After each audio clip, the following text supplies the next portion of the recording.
আমের আচার খেতে অনেক পছন্দ করেন কিন্তু আচার বানাতে পারেন না। এমনকি সময়ের কারণে রোদে দেওয়ার ঝামেলার কারণে আচার তৈরি করার সময় পান না। তাদের জন্য এই রেসিপিটি খুবই সহজভাবে তৈরি করা এবং রোদে যাওয়ার একদমই ঝামেলা নেই, আর খেতে অনেক বেশি টেস্ট। যে কোনোদিন বানালে সেও বানাতে পারবে। চলুন তাহলে শুরু করা যাক। প্রথমে একটি প্যানের মধ্যে আমি 1 কাপ পরিমাণ সরিষার তেল নিয়ে নিলাম। আর এই সরিষার তেলটা গরম হতে হতে এখানে আমি দিয়ে দেব আস্ত শুকনো মরিচ 3টি। এটা খুব ভালো একটি ফ্লেভারের জন্য, এর থেকে হালকা ঝাল উঠে আসবে। এরপর এখানে আমি গোটা এলাচ, দারচিনি ও তেজপাতা দিয়ে দিলাম। এটা আমি কিছুক্ষণ ভেজে নেব। এখানে আমি এই মশলাগুলো আস্তই ব্যবহার করেছি, এর ফ্লেভারটা ভালো থাকবে। তারপর এখানে আমি দিয়ে দিচ্ছি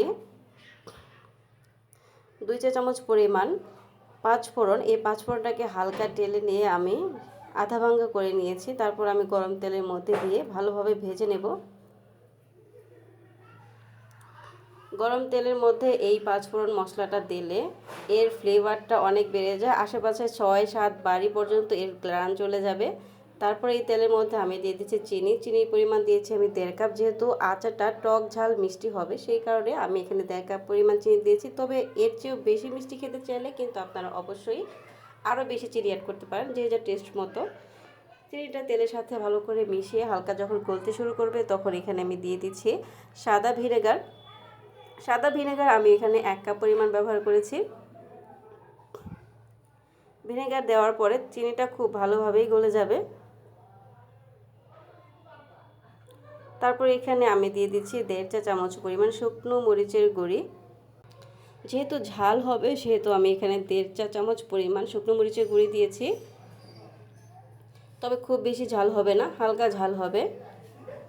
তারপর এখানে আমি দিয়ে দিচ্ছি ধনিয়া গুঁড়ি, স্বাদ মতো লবণ আর হলুদ দিয়ে দিলাম। তারপর এখানে আমি কাঁচা আমটা দিয়ে দিচ্ছি। কাঁচা আমটাকে আমি এভাবে কেটেছি, খোসা সহ রেখেছি, আর ভিতরে শক্ত অংশটা রয়েছে। খুব ভালোভাবে পানি দিয়ে ঝরিয়ে আম দিয়ে দিয়েছি। আমটা খোসা সহ রেখে এভাবে ভিতরে অংশটা দিয়েছি আর পানিটা ভালোভাবে ঝরিয়ে নিয়েছি। ভালোভাবে ধুয়ে পানি ঝরিয়ে নিলেই হবে, রোদে দিতে হবে না। তারপর মশলার সাথে আমি ভালোভাবে নেড়ে মিশিয়ে নিচ্ছি। মিশিয়ে নেওয়া হয়ে গেলে মিডিয়াম টু লো আছে আমি ঢেকে 5 মিনিট রান্না করে নেব। এই 5 মিনিটের মধ্যেই আমটা সেদ্ধ হয়ে যাবে। খুব ঘন ঘন নাড়া দরকার নেই, তাহলে আমটা ভেঙে যাবে। আস্ত থাকলে এই আমের আচারটি খেতে অনেক বেশি স্বাদ হয়। আচারটা এতটাই টেস্টি হয় যে যে কেউ আপনার হাত চেটে পুটে খাওয়ার জন্য বায়না ধরবে। দেখুন কি সুন্দর কালার চলে এসেছে।